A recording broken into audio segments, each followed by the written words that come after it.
how do you deal with the concept of death? I don't deal with the concept of death at all.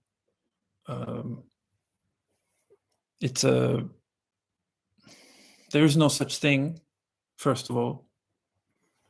Biologically, it's a cycle. It's like a flower, the bud is there, then it flowers, then the leaves fall off. And then,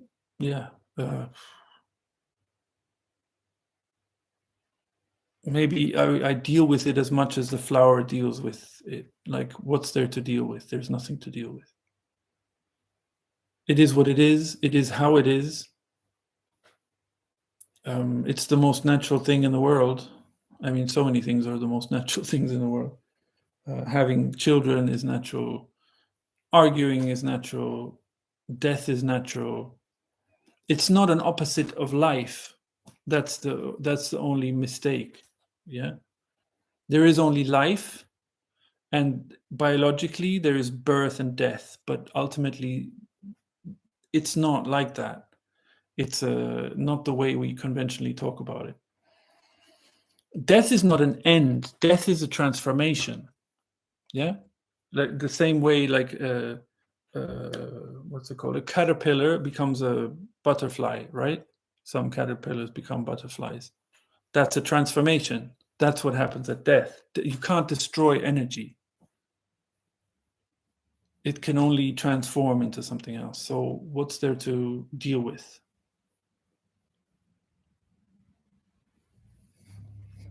I'm too busy living to think about, to worry about death. What am I going to change about it anyway? And then it's not the end of anything.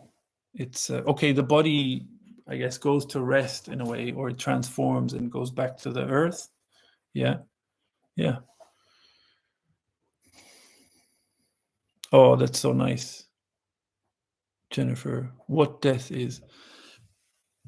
Death is nothing. This is death.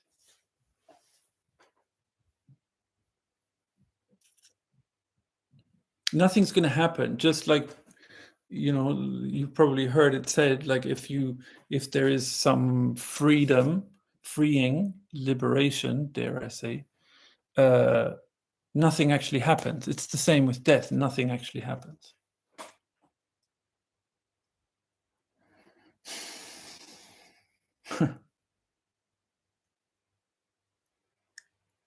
You're very kind.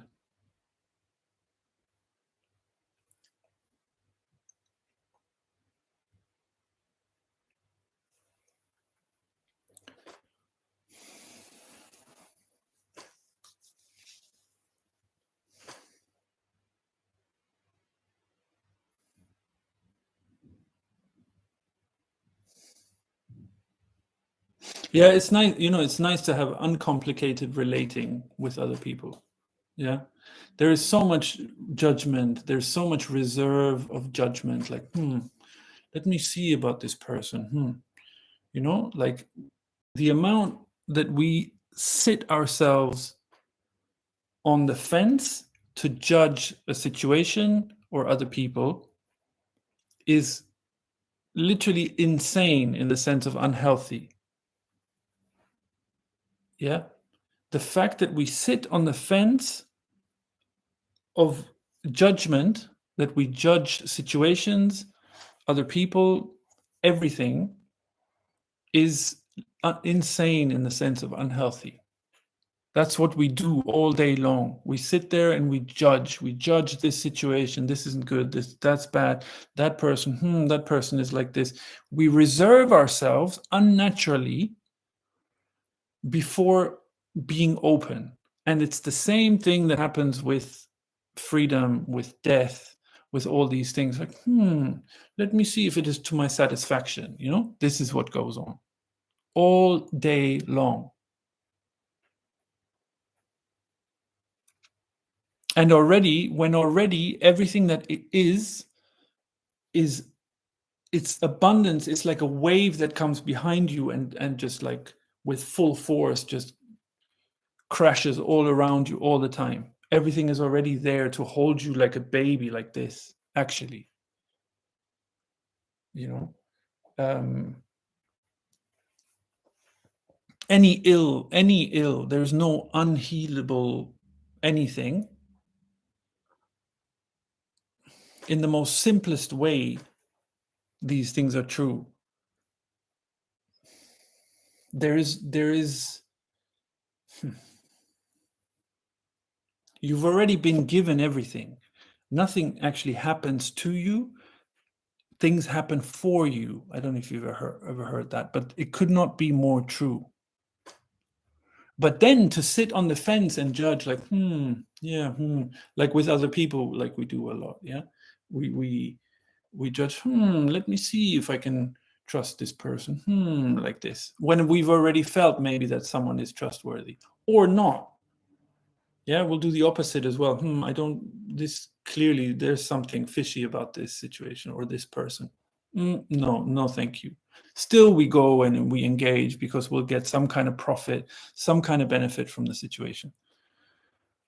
Yeah, all these dynamics, this stuff makes for an empty life, full of the fear of death. That might be even the sole motivation in some people for anything. Is just the fear of death, like distraction to the maximum, and worry. Anyway, so how do you see and say about the opposites, like sad and happy, day and night, dark and light? I don't know what you mean by that. What do you mean, how do you see? Okay, the fact that you will not have any consciousness, the things you loved in this world, you won't be able to even think about them after death. Doesn't this make the idea of death terrifying? No, it doesn't. Because first of all, you don't know that it's like that. And second of all, there is no consciousness in the first place.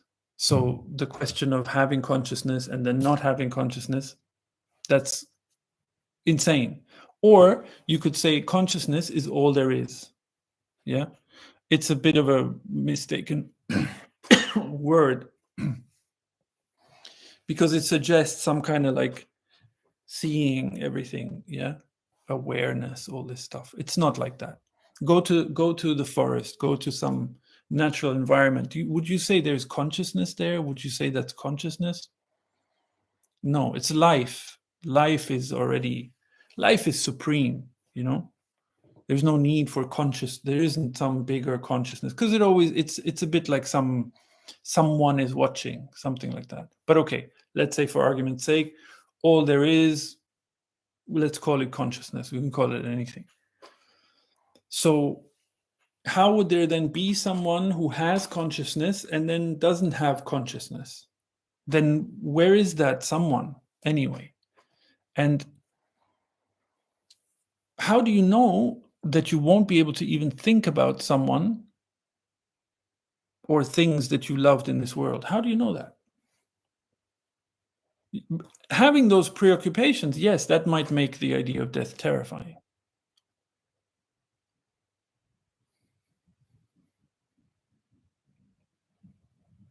And let's say you can't think of things you loved or this or that. So what?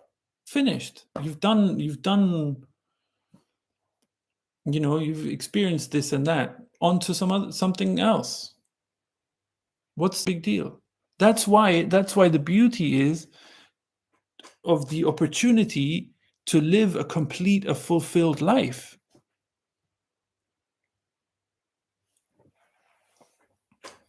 And if you've lived a life that's completely unfulfilled, then who's to say you won't live another one and fulfill all the things you ever want to fulfill?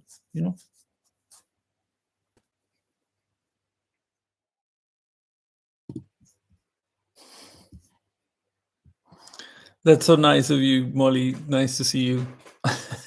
Better Sunday message than I get in my church. Oh dear. That's a shame, because it's such a nice opportunity in church to get a nice talk and to have a nice vibe, and it's not. Jennifer, I mean, in the sense, seeing opposite of everything, like negative and positive. Sad is negative, or dark is negative, and happy is positive, and light is positive. No, that's a complete mistake. Sad and happy are both positive, you could say. Okay, in the scientific sense, the polarity of positive and negative energy, like in a magnet, yeah, or positive and negative charge, okay. But the value judgment of this is good, that's not good, that's something different. These things are completely subjective. Yeah. So something doesn't feel right to you, you could say it doesn't feel right. Something feels wrong to you, you can say it feels wrong. But there is no moral, this is right, this is wrong. Yeah. Like some kind of commandments. Like in Christianity, you have the 10 commandments. Yeah. Whatever rules you have in religions, morality is just a human invention. Like there is already an inbuilt harmony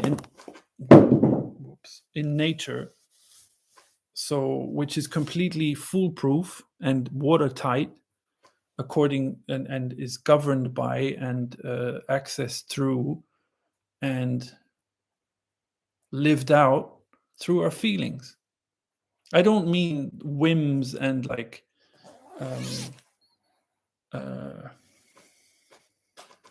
like temporary leanings. I mean our deepest sense of what's acceptable, what's not, our sense of justice, our sense of fairness, our sense of joy, of beauty, of anger, of everything. I mean, like, yeah, or your whatever deepest desires you have in your life, your desire for companionship, your desire for love, your desire for, those are all our deepest feelings.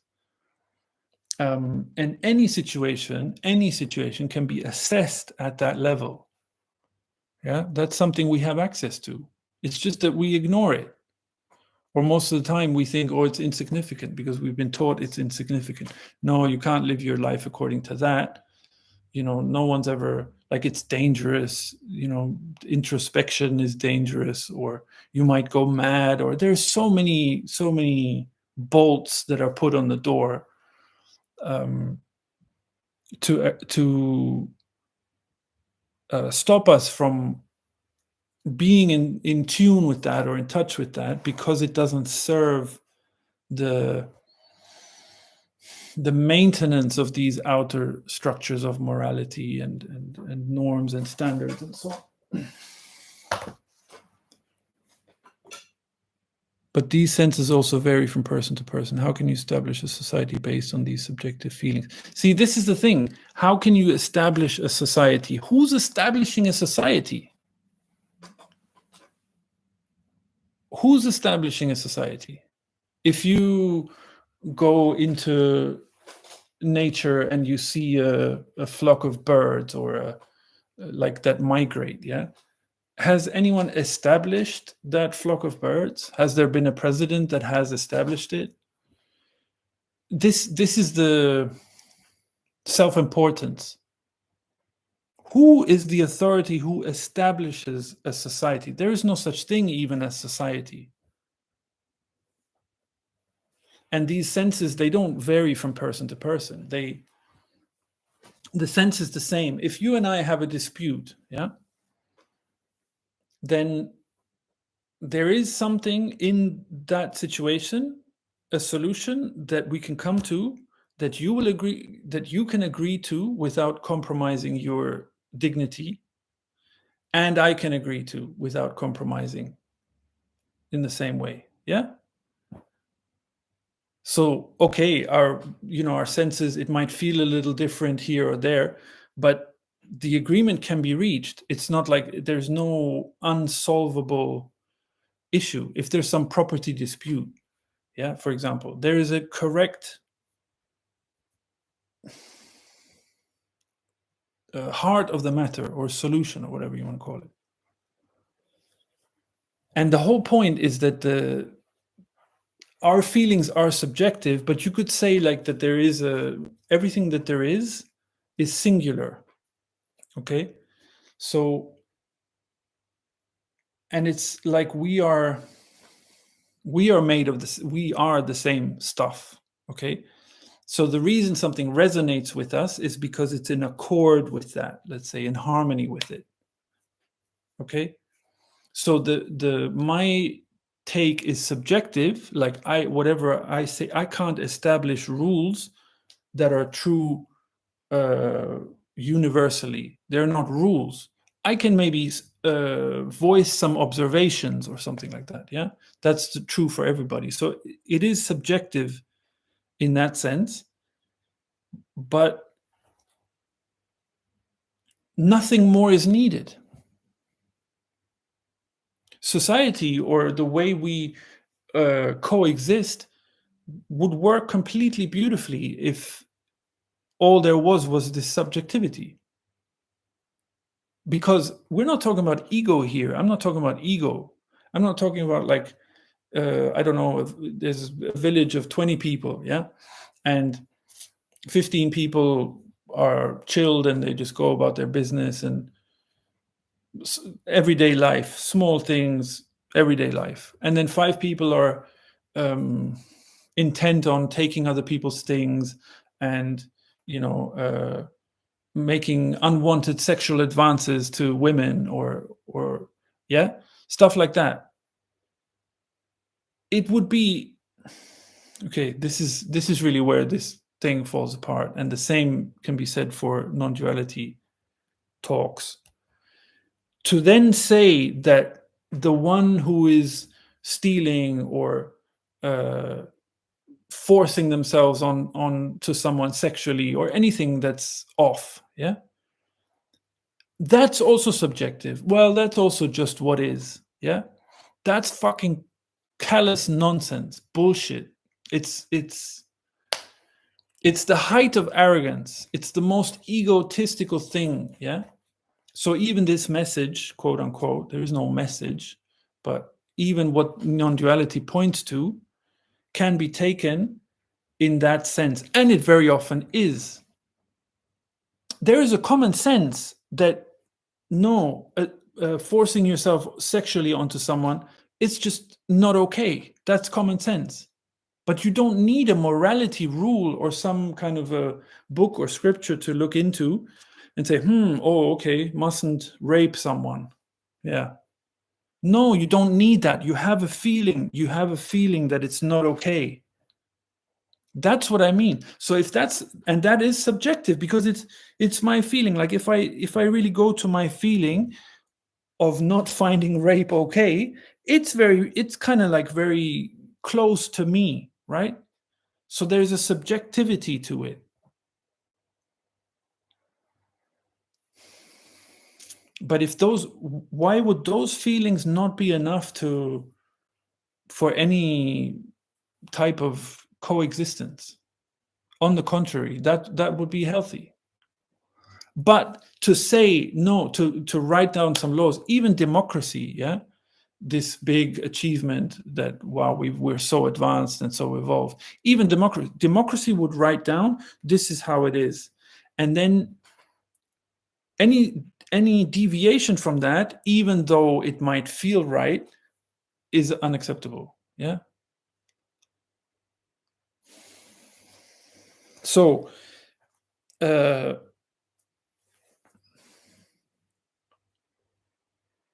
this point of this happens in non-duality as well a lot, like this message or idea that there is no one then gets used like, well, so nothing matters, there's no if something is cruel, it's just as nice as if something is loving. That's bullshit. It's just crap. Even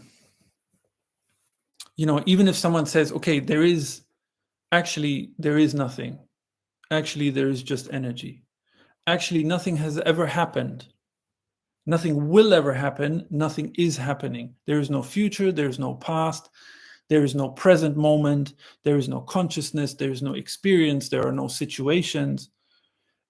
There is just the formless. Yeah. Those things are all true, but that still doesn't mean that it's still a misinterpretation then to take that further and justify anything. Yeah. That's the divorce from the feelings. That only happens because we are away from our feelings. So it's purely a mental, a kind of a clinical view. Yeah. And it's not just that we have lost touch with our feelings. No, we ponder, we give preponderance to thinking by itself, isolated from our common sense, which would be the commonality of all our senses. And we give priority to thinking because we think it distinguishes us as special creatures of creation. Yeah. So when I'm talking about a flock of birds that organize themselves just fine without any, then there'll be the thought like, yeah, but there'll be a counter argument like, yeah, but we're humans, we're much more complex and it's all much more evolved. And yeah, bullshit. We are one of the animals. That's just how it is. It's a fact. It's biological even. Yeah. So this preponderance on thought is such that it has to exclude feelings. Yeah. It has to exclude our senses. It's not because I feel something in my gut or intuitively and I have some certainty about it, like I have complete certainty about it. That's not good enough. If the thought, the scripture, and if it's older, the older the better, the more weight it has. If that says that, then that's what goes. That's what gets applied. Now you have establishing of societies, managing of societies, and so on. It's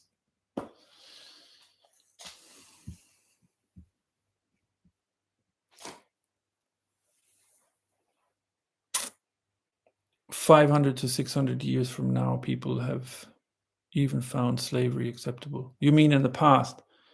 But now they don't. Don't you think that we need someone smarter than us to point out what is right or wrong? Well, the question whether I think that we need someone smarter, I think that's pretty clear from what I've said, that about this right or wrong thing. I think we covered that plenty, that there is no such thing. That there is no authority that would have any validity telling what is right, what is wrong. It's the recovery of it's freeing our senses from all these layers of ego, really, of claiming. What we're doing is claiming. We have life, we claim it. It's my life. We have a relationship, we claim it. It's mine. This person is mine. We have children, we claim them. This is my child. I'm investing in this child. Yeah. We claim everything. That's the issue. So when our natural senses are freed from that claiming, then there's just freedom. Then there's just life as it's meant to be, not in its natural state. So the fact that 500s, whenever people found slavery acceptable, that is a mental acceptance. Nowhere ever has, I don't know how far back, since the beginning of any living being, there was no such beginning, but let's just say for argument's sake, would slavery ever have been acceptable or felt acceptable to anyone? It's the pressure of this collective ego, this worldview, this, what's it called? Paradigm. Yeah. This claiming paradigm that we live in. So what you're not seeing is that the context of what you're talking about are those ego structures. It's much, much wider, more widespread than you might think. it's 95% of human life on this planet is governed by it.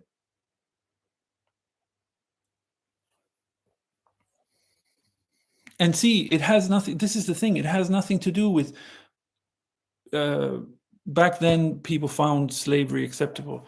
Nowadays, people don't find it acceptable.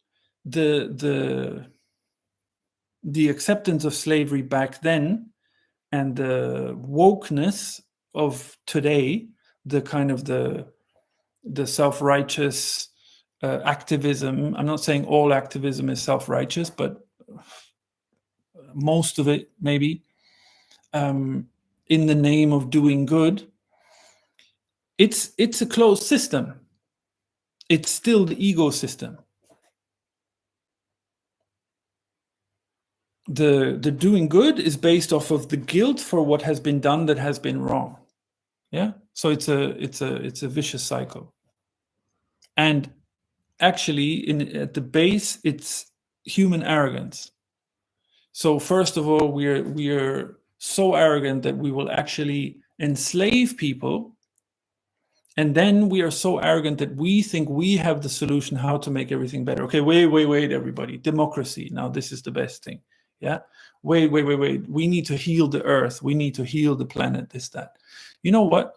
You know Chernobyl in the 80s when there was an explosion or a meltdown of a reactor there? That area was abandoned. Yeah, completely abandoned.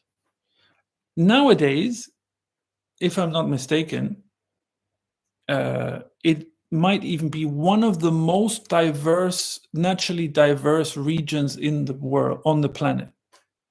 Okay, I don't know if it's true, if it's one of the most, but it's certainly teeming with life and diversity. Why? Because humans left. So the earth took care of itself, you know? But no, we have this big arrogance that we are the doers of everything. We are the righteous influence. Yeah? That's the arrogance. That's the self-importance. That's the only source of all disharmony. All of it. Slavery, cruelty, everything.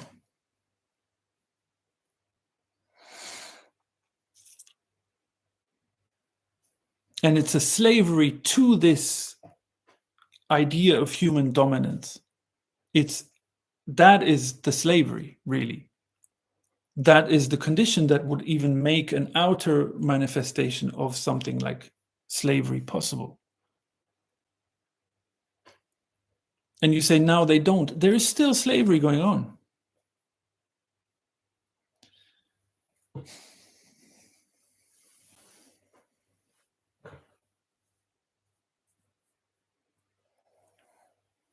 As soon as you have this idea of human dominance, you have complete chaos, not in the scientific or natural sense, but you have complete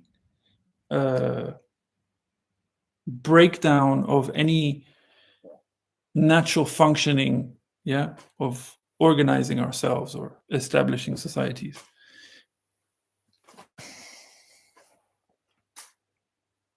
As soon as you have that idea of human dominance, you have conflict everywhere. You have the intellectual justification for this group is dominant over that group. Yeah, men are better than women. I don't know, light-skinned people are better than dark-skinned people. Yeah, you always have groups and exclusions and dominance. Look at history. It's always a matter of conquest here, there, right? Yeah. It's pride about this human dominance. That's what it is at the root.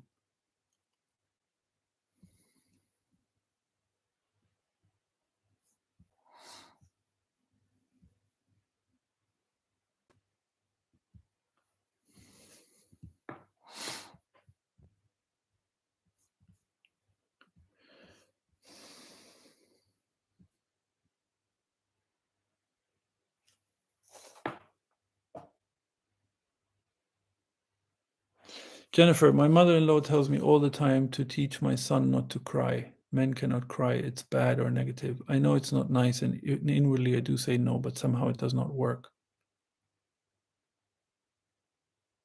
Yeah, well,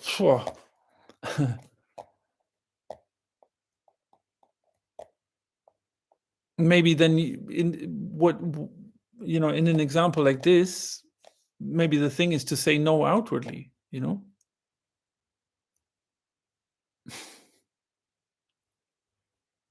Men cannot cry. It's bad or negative. Yeah.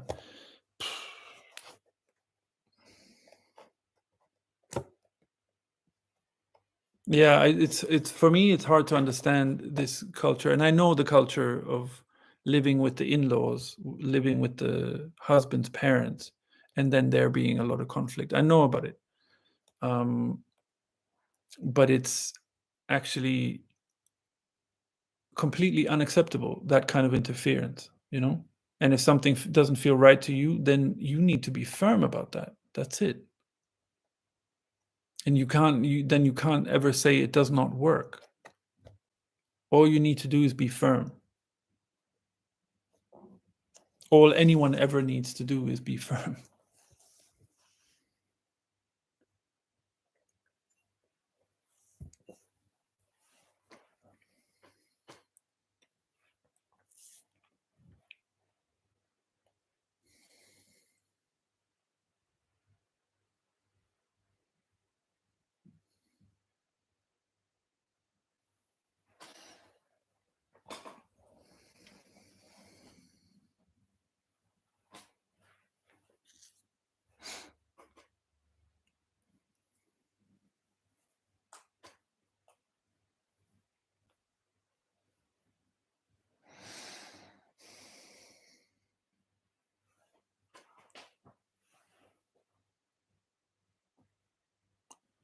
It's like son and daughter-in-law duty to take care of the husband, parents, or in-laws. Like you said before, kids are investment. In India, it's very strong.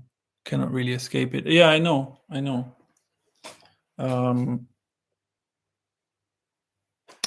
But there are examples of people who can escape it, who have escaped it. And yes, in all interpersonal relationships and in everything else, firmness is the only thing you need. If you are firm about how you feel, no one can that can never be denied.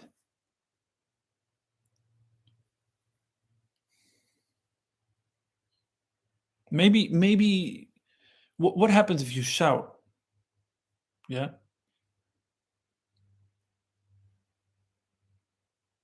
I don't know.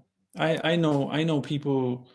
uh I have friends in India who live the same way, live with their in-laws, and I know examples of women who will shout at their in-laws and say, "This isn't acceptable. This is my child. I'm going to raise them if I don't like something like this." Exactly something like this. Boys shouldn't cry, and then there's pressure to force something unnatural on the child. Yeah, then there's just has to be a very clear message to back off. That's it.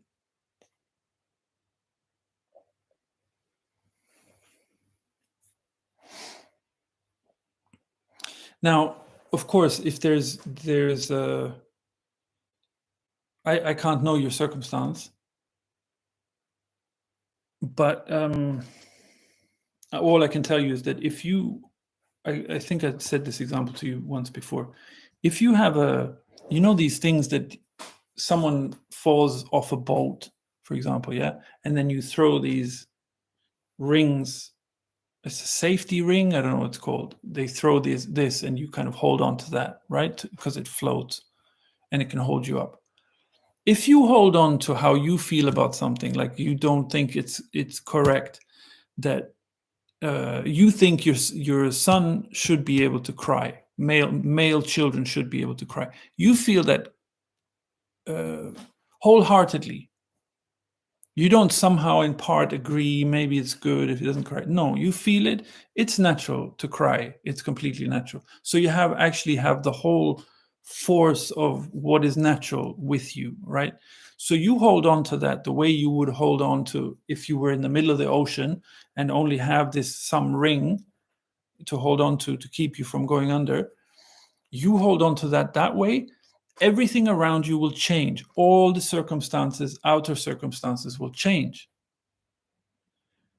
And my only advice for you then would be stop there. Don't start with, oh, but, or what if. Yeah. There's always a but. There's always, oh, but it doesn't work for me. It doesn't work in this, or but this, but that. No, stop there. Try it. You've never tried it. Try it. See what happens.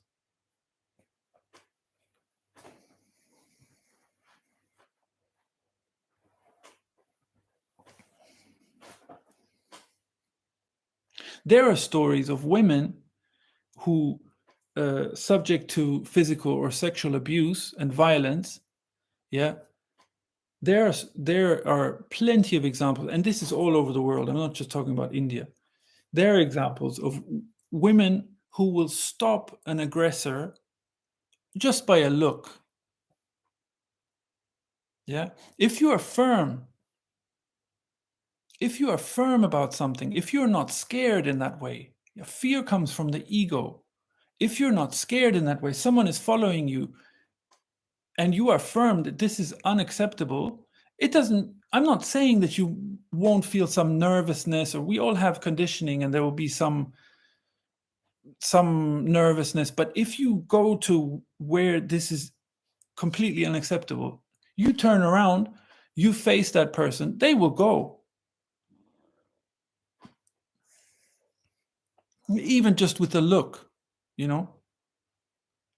nothing can stand up to real firmness. Nothing.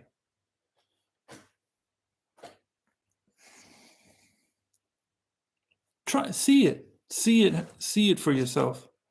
Don't keep your eye on how things work out. People will try, they will test you to see if it's true, if it's real. Yeah. So have some patience. And don't keep your eye. You're not the manager of things. You're not the one who has to bring about the solution or act the correct way to bring about the right solution. No. You give it over. If you believe in God, give it over to God, whatever. Yeah. It's like the thing with the lawyer we talked about before. You have a lawyer who is a specialist in their field. Now you've given them all your files, all your papers. You give it to them. What are you going to do? You're not going to call them every day and see how is it progressing. Yeah. Are you doing your job correctly? No. The beauty is that you have the best lawyer you could possibly have. There's no incompetence.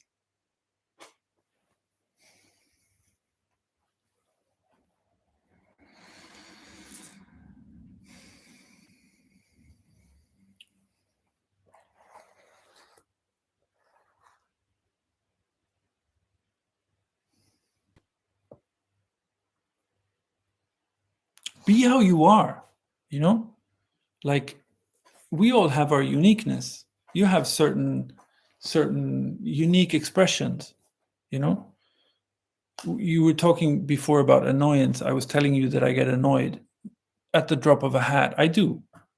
It's just how I am. Like it's my natural. I actually enjoy it. I enjoy staying annoyed about things. So when it comes to these kind of talks, I would be much more inclined to the kind of like the Zen monks who will like just slap their student, in response to the question or something like that.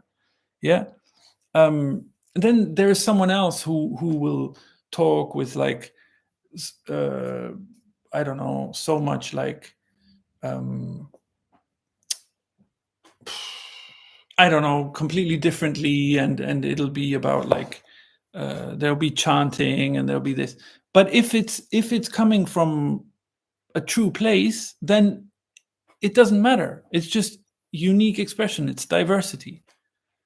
So be how you are. Don't censor it, That's the only issue. And if you keep censoring yourself, why would other people not censor you? Then you're just inviting it. You got to stand up for yourself. You got to like, you're here. The whole point of you being here is that your expression comes out, that you express yourself. That's the whole point. That each uniqueness comes to its full expression. That's the point. So actually, it's about you.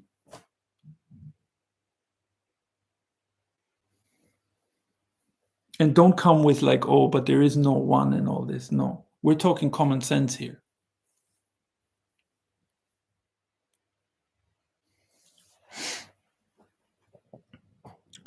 Can you speak more on the definition of ego? Yeah, the way I would use it, like, ego is a Greek word in origin, I believe, and it's the way it's been popularized is by Freud, who talked about the ego, the id, and the I. But I wouldn't use that definition. I use the very simple. When I say ego, what I mean is the occupation and obsession with how we are seen by others.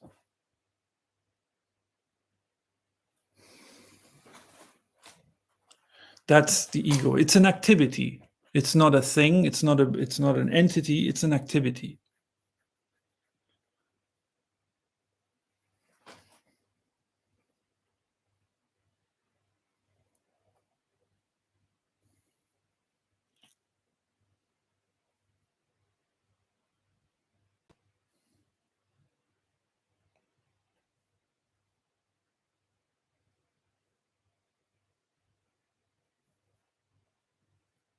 And if you think about it, I'm kind of assuming that your name is also from India. Um, and like, we were talking about Indian culture anyway, and you know how strong it is in Indian culture, the preoccupation with what other people will say. Yeah, that's ego. It's like, it takes so little to stop and think, what a crazy thing to run everything on. Everything runs on that. It's insane.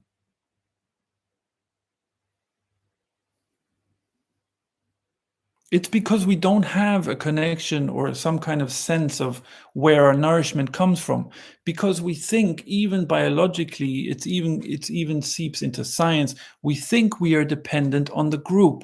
We think we are dependent on others for our survival. So of course we have to pay attention to what someone else might think of us, because if we don't, we might not get enough to eat. Ultimately, we might not survive. Yeah. We're dependent on our boss for our salary. We're dependent on our parents for our nutrition, for our whatever nutrients we get, and so on and so on and so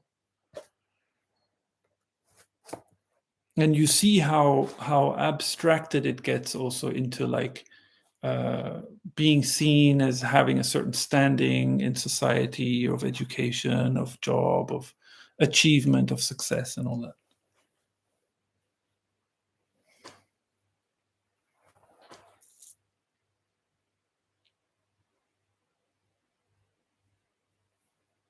And the ego's activity is based on a sense of lack. Because if you didn't have a sense of lack, you wouldn't worry about what someone else thinks about you, or how you are seen, or how you are perceived.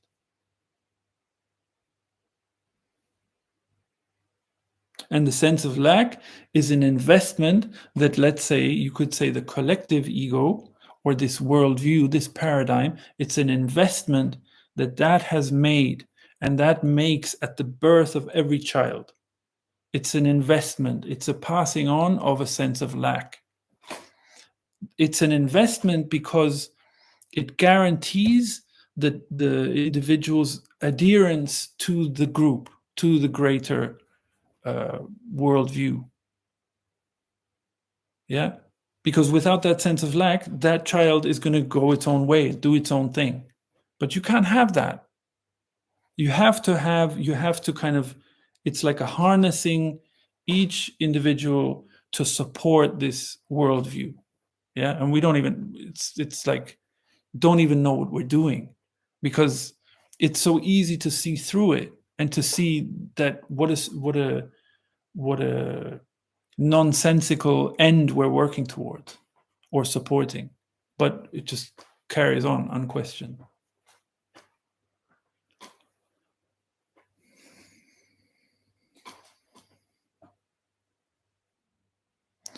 So should I not expect my child to look after me when I'm old? Of course not.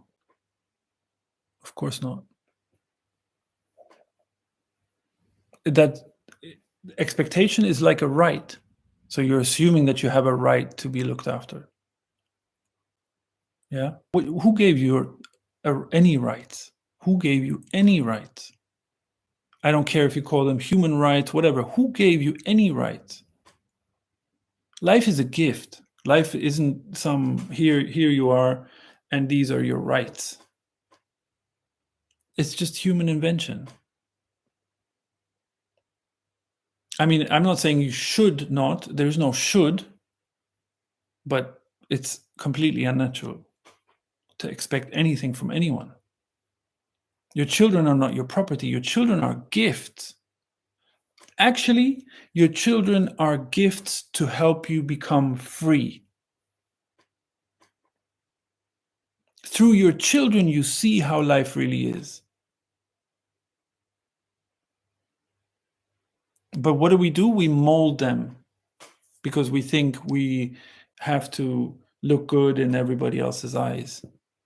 Yeah. So we actually treat our children the way so that we are looked on kindly by others.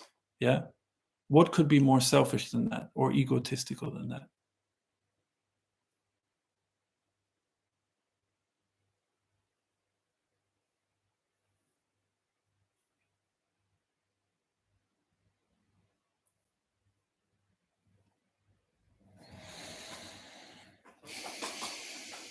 And you know what will happen if you treat your child with love and only love? Your child, out of love, will look after you when you're older. But the only way that really has any naturalness about it is if the child does it out of their deepest wish. It's love. We're talking about love. Children love their parents. Parents love their children by nature.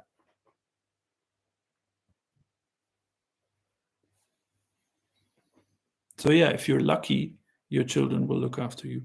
Or you can force them.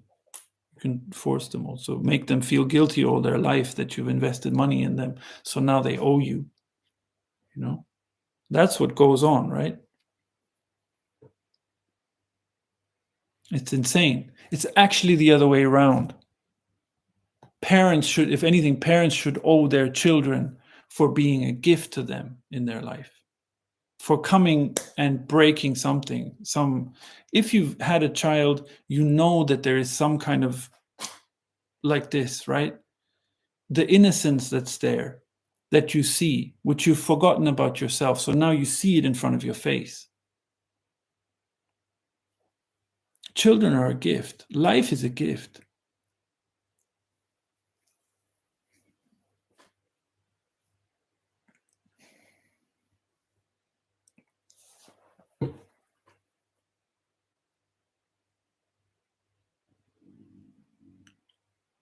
Hello there.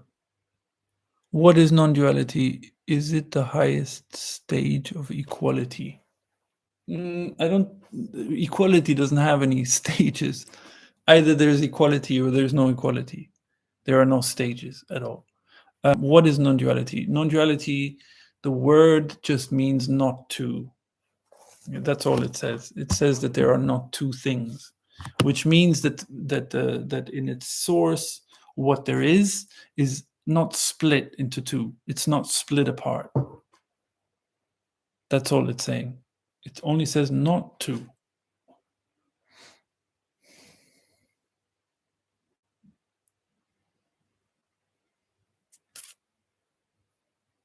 and it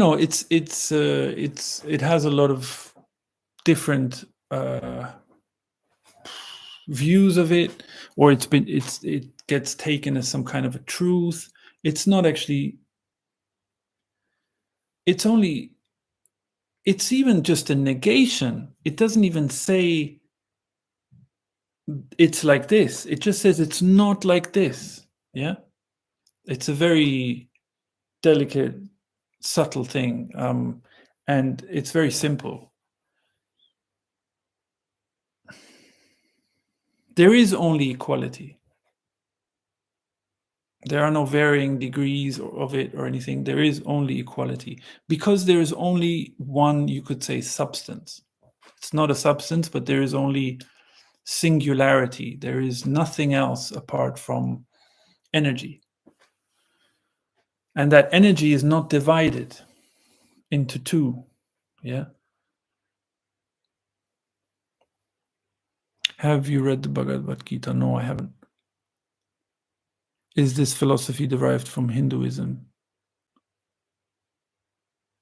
Well, I mean, Advaita comes from Hinduism, I guess. I think originally, and as far as I know, in Sanskrit, Advaita means non-duality, but no, it's just the Indian expression of, or the Hindu expression of that.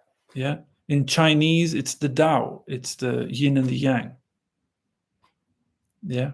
The misinterpretation is that the yin and the yang are somehow polar opposites. They're not opposites, they're complementary. But the whole is undivided.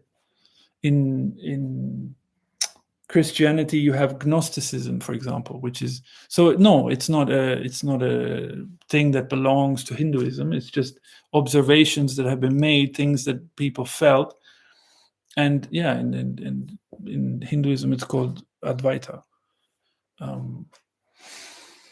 Which school of philosophy do you believe in? I don't believe in any school of philosophy.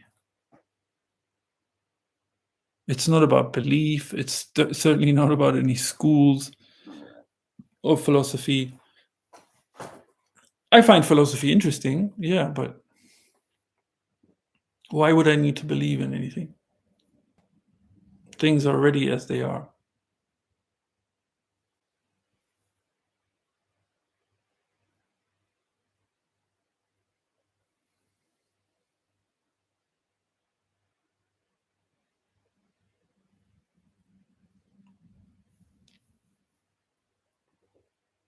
Are you interested in history? Yeah, I am.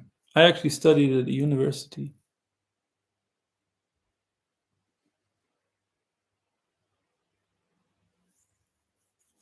Suresh, you're also in India, or you are from India. Am I right? Where are you guys writing from? Let me know.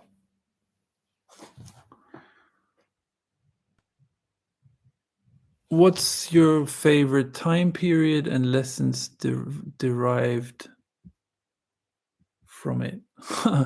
I don't think I have a favorite time period. And I don't see any. I wouldn't think of in terms of lessons derived from it. It's a good question. Favorite time period. I don't have a favorite, but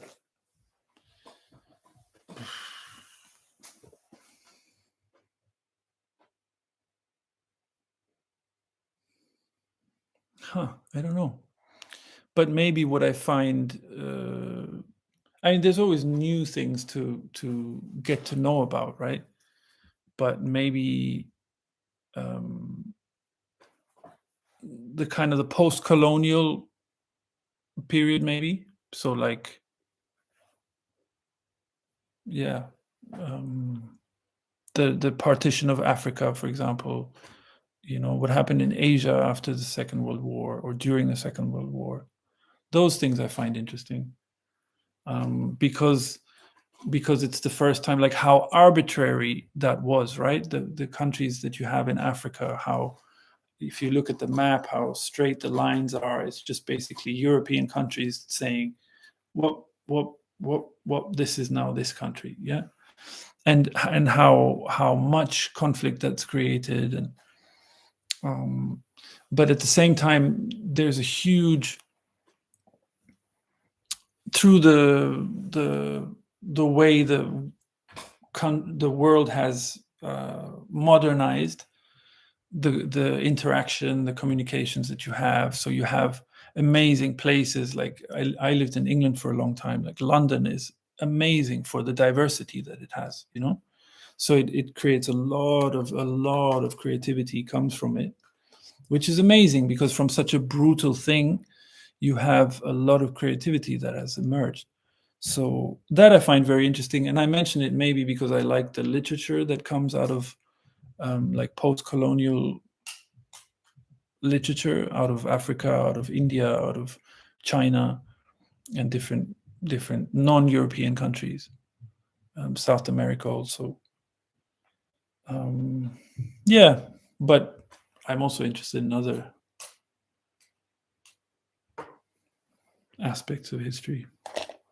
But that's maybe the more yeah, and maybe that's a lesson, not a lesson, but just an observation, how much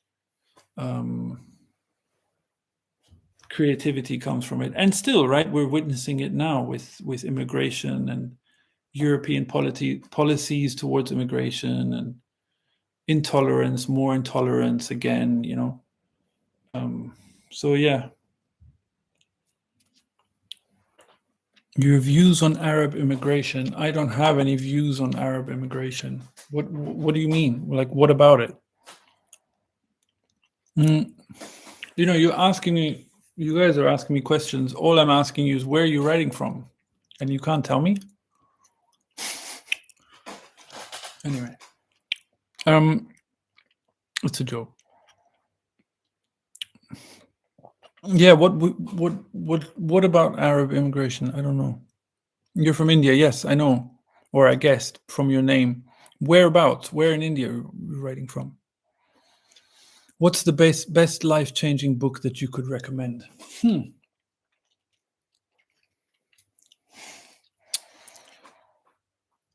Oh, you're in Bangladesh. Okay. Wow, interesting. I wouldn't say one, but I have maybe a list of like 5, 6 favorite books. They're favorite. I don't know about life-changing. There are a few books that kind of hit me pretty hard, like where I was like, wow, you know. But I wouldn't say that any books changed my life. Yeah, best books list. Okay. This by Ayn Rand. This book is phenomenal. Okay, this isn't in particular order, so it's not like this is my favorite book.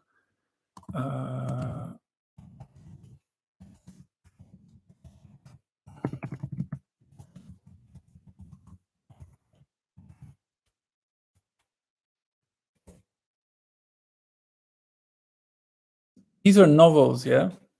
These are just novels. So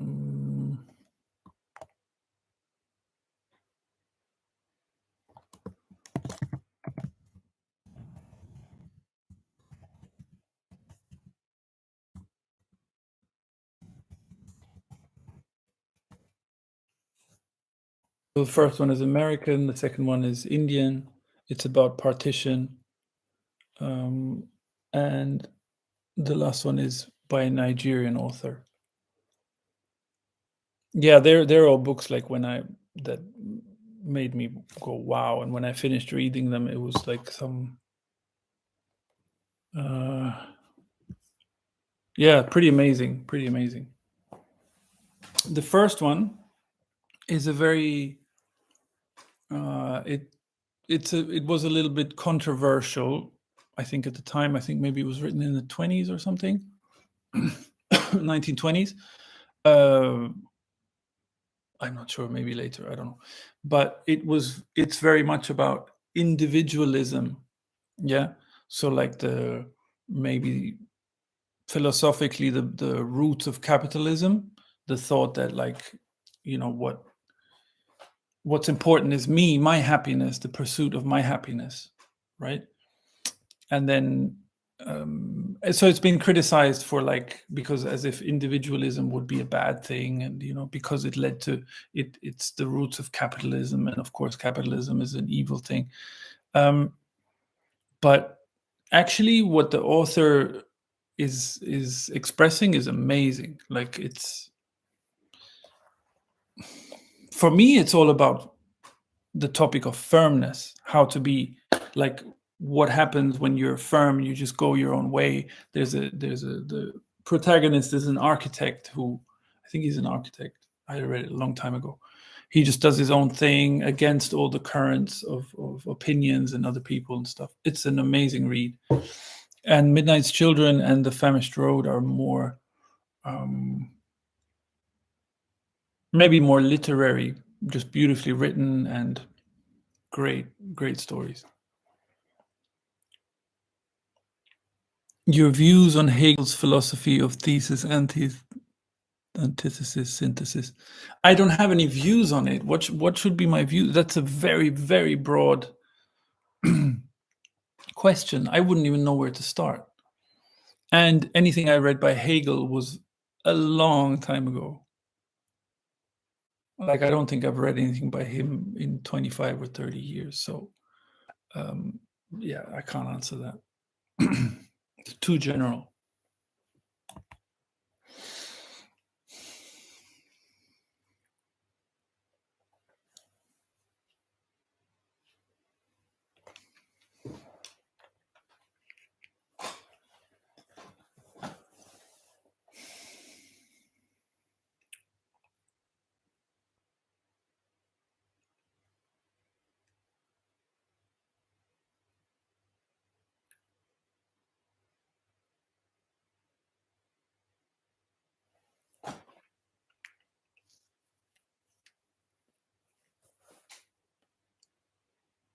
Who, according to you, was the best Western philosopher? What would be the criteria for best? I don't know. The one, whatever I was exposed to, whatever I read, is a very small part of Western philosophy, right? But the one I found that I enjoyed reading was Kierkegaard. Even some Nietzsche, actually. But I wouldn't say that they're the best, definitely. Oh, Schopenhauer. Maybe Schopenhauer was my favorite. But it's more like snippets, like I like certain things they said, or even the way they wrote. For me, a lot is also in the beauty of expression. So if I recommend you a book, it's likely because it's well written. You know what I mean? I'm not really interested in the knowledge part of it so much.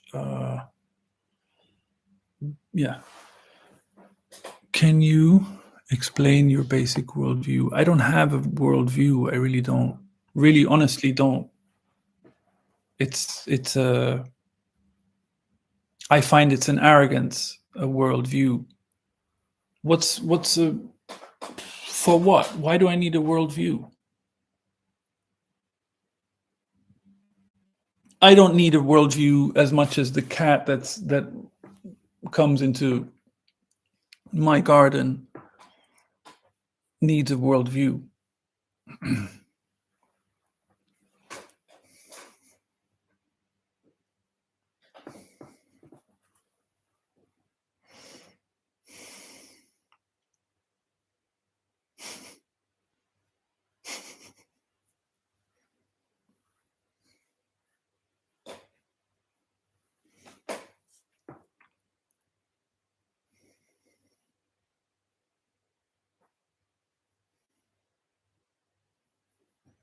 There's a lot to be said for that, actually. The cat that just comes, lets itself in, just comes into the garden, does what it wants, doesn't respect property or boundaries. No, that joking aside, the cat just goes about its business. That's what it does. It just goes about its business. That would be living free and naturally. Yeah. All this emphasis on some larger generality or some rule or some norm or some standard or something we can hold on to as like a guiding principle, or it's unnecessary, it's irrelevant, it's completely irrelevant actually, and it's only a stumbling block. If anything, it'll become a stumbling block. These things are there to, if anything, these things are there to be enjoyed,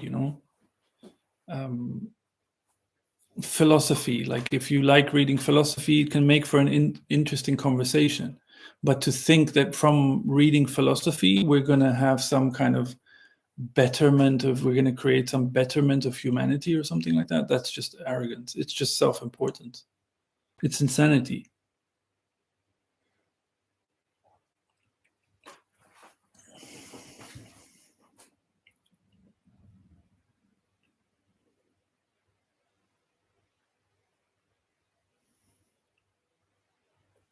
What's your favorite book? The problem is when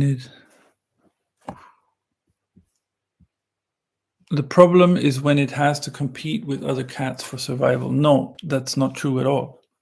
First of all, who says it's a problem?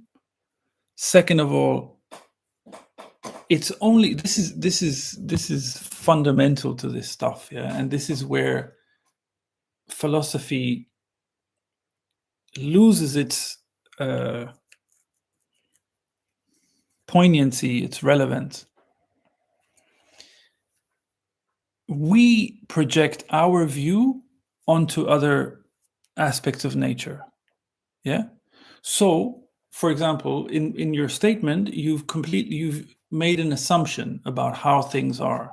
Yeah. So you've said that a cat will compete for survival with another cat. It's a human projection. It's how we see nature in terms of struggle, in terms of competition.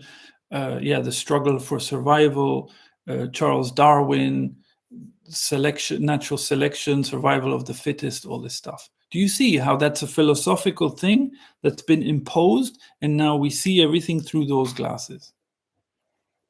What the hell do we know about what the cat's doing, really? Because we've studied their behavior. What have we got some kind of insight into how a cat feels, or what a cat's doing, really, or why it's doing something? It's nonsense. It's amateur. It's not even amateur what we know. It's the self-importance of the human mind that we exalt it so much, but actually it's pretty feeble. It's the knowledge that we have. It's pretty meager, you know.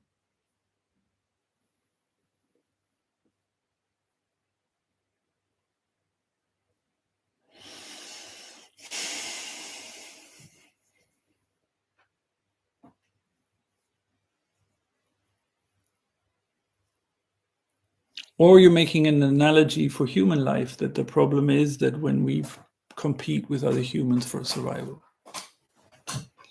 it doesn't mean anything. It's not the way it is. It's just a conceptualization of what I'm assuming something is like.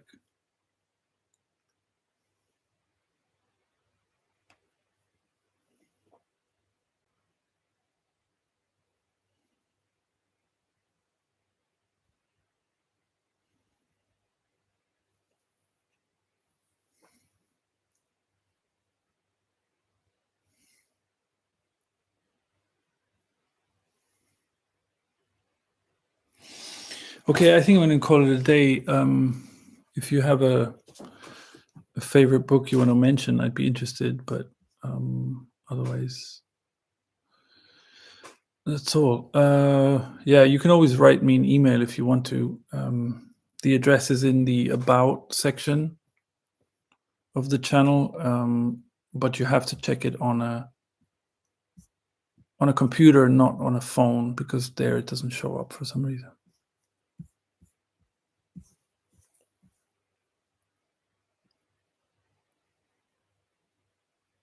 Interesting.